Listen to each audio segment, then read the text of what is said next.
अगर आपको हमारी कहानी पसंद आई तो इसे लाइक करें, अपने दोस्तों के साथ शेयर करें और हमारे चैनल को सब्सक्राइब करें। घंटी दबाना न भूलें ताकि अगली बार की रहस्यमयी कहानियां आप सबसे पहले देख सकें। आपकी एक प्रतिक्रिया हमें और बेहतर बनाने में मदद करेगी। धन्यवाद। श्मशान में नहाती चुड़ैल।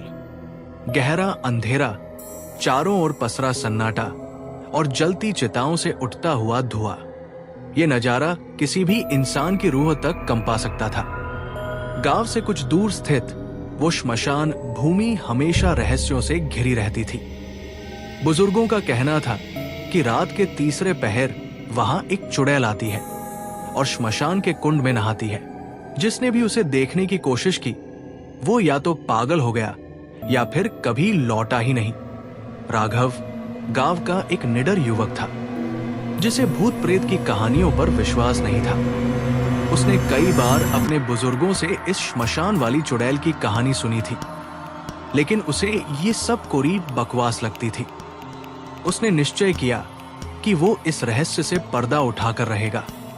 एक रात जब चंद्रमा अपनी पूर्णता पर था, राघव ने अपने दोस्तों को इस साहसिक कारनामे में साथ चलने के लिए बुलाया, परंतु गांव के बाकी लड़कों ने डर के मारे मना कर दिया। राघव अकेले ही इस रहस्य को उजागर करने निकल पड़ा। राघव जब श्मशान पहुंचा तो वहां का दृश्य भयावह था। जलती चिताओं से उठता धुआं, सियारों की भयानक आवाजें और ठंडी हवाओं की सरसराहट। चारों ओर एक अजीब सी नकारात्मक ऊर्जा महसूस हो रही थी। श्मशान के बीचों बीच एक बड़ा कुंड था जिसके बारे में कहा जाता था कि ये सैकड़ों साल पुराना था। राघव ने अपने चारों ओर नजर दौड़ाई, लेकिन उसे वहां कोई दिखाई नहीं दिया। उसने सोचा कि ये सब केवल अफवाहें हैं और लोग अंधविश्वासों में जी रहे हैं। अचानक आधी रात के करीब एक ठंडी हवा का झोंका आया और चिता की आग तेजी से लहराने लगी। राघव ने देखा कि दूर से एक लंबी काली छाया उसकी ओर बढ़ रही थी। उसकी सांसें तेज हो गई, पर उसने अपने डर को काबू में रखा। वो छाया धीरे धीरे स्पष्ट होने लगी।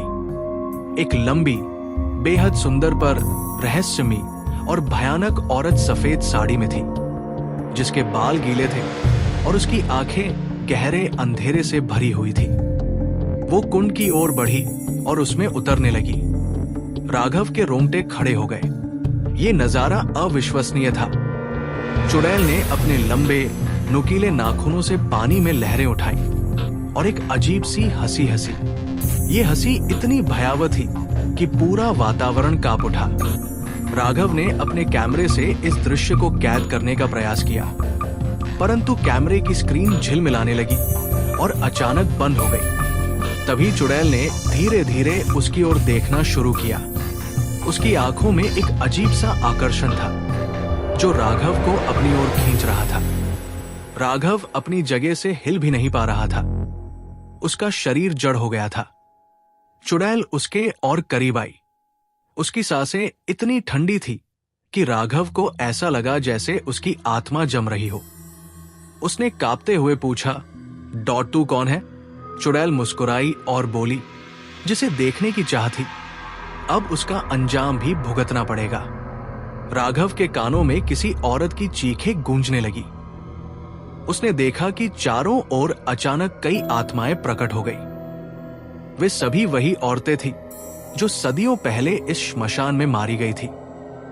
चुड़ैल ने कहा, "यह वो जगह है जहां अन्याय हुआ था। हम सभी निर्दोष थी, लेकिन समाज ने हमें मरने के लिए छोड़ दिया। इस कुंड का पानी हमारी आत्माओं का प्रतीक है, जो हर रात जलकर फिर से जीवित होती है।"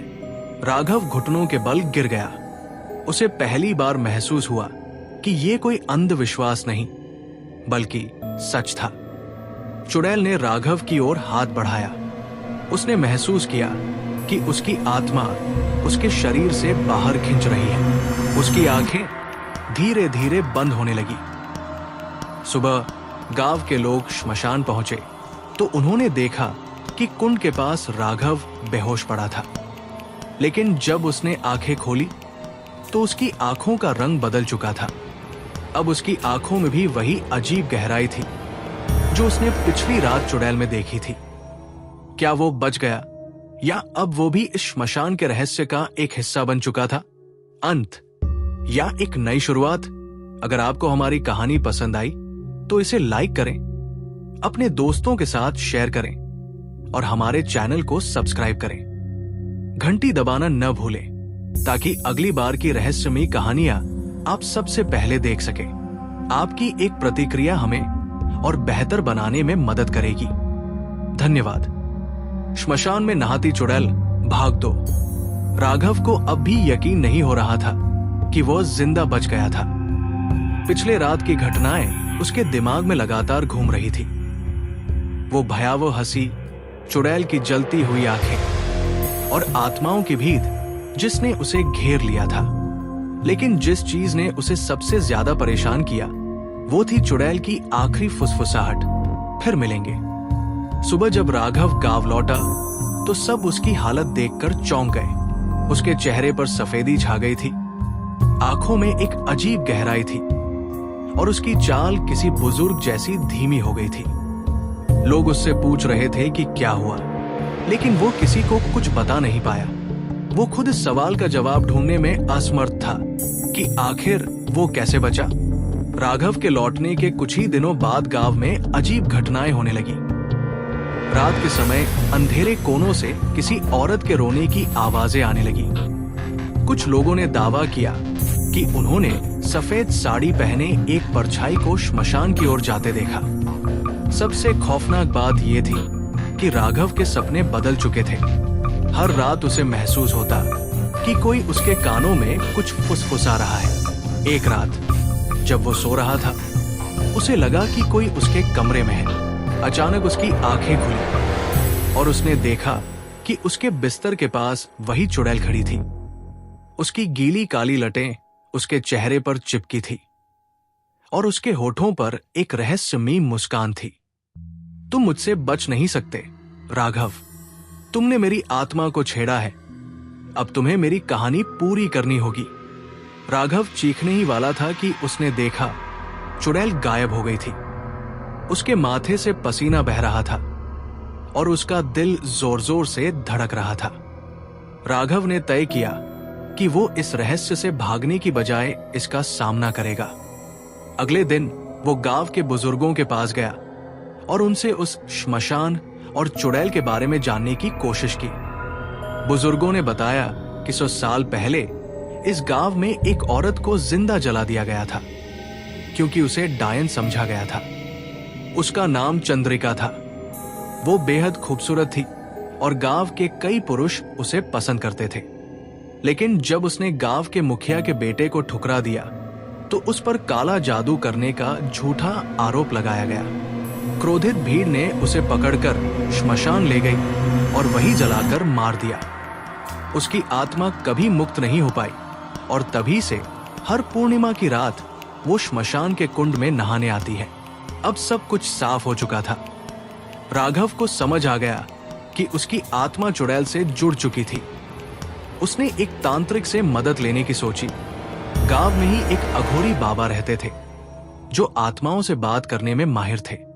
अघोरी बाबा ने उसे चेतावनी दी, बेटा तूने एक बड़ी गलती कर दी। चुड़ैल को जिसने भी देखा वो उसकी पकड़ से नहीं बच पाया। अब या तो तू उसकी बात मानेगा या फिर अपनी आत्मा खो देगा। क्या कोई रास्ता है जिससे मैं इस श्राप से मुक्त हो सकता हूं? राघव ने कांपते हुए पूछा। बाबा ने एक गहरी सांस ली और बोले, एक ही उपाय है। तुझे फिर से उस श्मशान जाना होगा और चुड़ैल से उसके अधूरे काम के बारे में पूछना होगा। राघव के पास कोई और विकल्प नहीं था। वो डर के बावजूद अगली रात श्मशान जाने के लिए तैयार हो गया। अर्धरात्रि के समय जब पूरा गांव सो रहा था, राघव धीरे धीरे श्मशान की ओर बढ़ा। चारों ओर वही सन्नाटा, वही जलती चिताएं और वही ठंडी हवा महसूस हो रही थी। उसने चारों ओर देखा और कुछ देर में वही आवाज गूंजने लगी, फिर मिलेंगे। कुंड से पानी की हलचल शुरू हो गई। देखते ही देखते पानी में से चुड़ैल प्रकट हो गई। इस बार उसकी आंखों में गुस्सा नहीं बल्कि दर्द था। उसने धीरे से कहा, तुम वापस आ गए राघव। मुझे पता था कि तुम आओगे। राघव ने डरते हुए पूछा, तुम्हें क्या चाहिए मुझसे? चुड़ैल ने अपनी काली आंखें उसके चेहरे पर टिकाई और बोली, मुझे मुक्ति चाहिए राघव। मैं इस श्रापित जीवन से मुक्त होना चाहती हूँ, लेकिन मेरी आत्मा को तभी शांति मिलेगी जब कोई मेरी सच्चाई को दुनिया के सामने लाएगा और मेरा अंतिम संस्कार पूरे विधि विधान से करेगा। राघव को समझ आ गया कि उसे क्या करना था। उसने वादा किया कि वो उसकी कहानी को दुनिया के सामने लाएगा और उसका अंतिम संस्कार पूरे सम्मान के साथ करेगा। अगले ही दिन राघव ने गांव के लोगों को इकट्ठा किया और चंद्रिका की सच्चाई बताई। पहले तो लोग विश्वास नहीं कर रहे थे, लेकिन जब अघोरी बाबा ने भी इस बात की पुष्टि की तो सभी को यकीन हो गया। गांव वालों ने मिलकर चंद्रिका की आत्मा की शांति के लिए एक विशेष हवन और पूजा रखी। राघव खुद उस हवन में बैठा और जैसे ही अग्नि जली, श्मशान के कुंड का पानी अचानक चमकने लगा। दूर से किसी स्त्री की करुण पुकार सुनाई दी और देखते ही देखते एक सफेद रोशनी उठी और आकाश में विलीन हो गई। चंद्रिका की आत्मा को आखिरकार शांति मिल गई थी। श्मशान अब पहले जैसा भयानक नहीं रहा। वहां से आने वाली अजीब आवाजें भी बंद हो गई। अंत या एक नई शुरुआत? राघव को लगा कि अब सब कुछ खत्म हो गया है, लेकिन कुछ दिनों बाद जब वो रात को सो रहा था, अचानक उसे एक हवा की सरसराहट सुनाई दी। उसने जैसे ही आंखें खोली, उसे लगा कि कोई उसके पास बैठा है। धीरे से एक जानी पहचानी आवाज आई, धन्यवाद राघव। लेकिन क्या तुम जानते हो कि ये सिर्फ एक शुरुआत थी? कमरे में हल्की ठंडी हवा बहने लगी और अगले ही पल सब कुछ शांत हो गया। राघव की सांसें थम गई। क्या वाकई चंद्रिका की आत्मा मुक्त हो चुकी थी या कोई नया रहस्य अभी खुलना बाकी था? अगला भाग जल्द ही। अगर आपको हमारी कहानी पसंद आई तो इसे लाइक करें, अपने दोस्तों के साथ शेयर करें और हमारे चैनल को सब्सक्राइब करें। घंटी दबाना न भूलें ताकि अगली बार की रहस्यमयी कहानियां आप सबसे पहले देख सकें। आपकी एक प्रतिक्रिया हमें और बेहतर बनाने में मदद करेगी। धन्यवाद।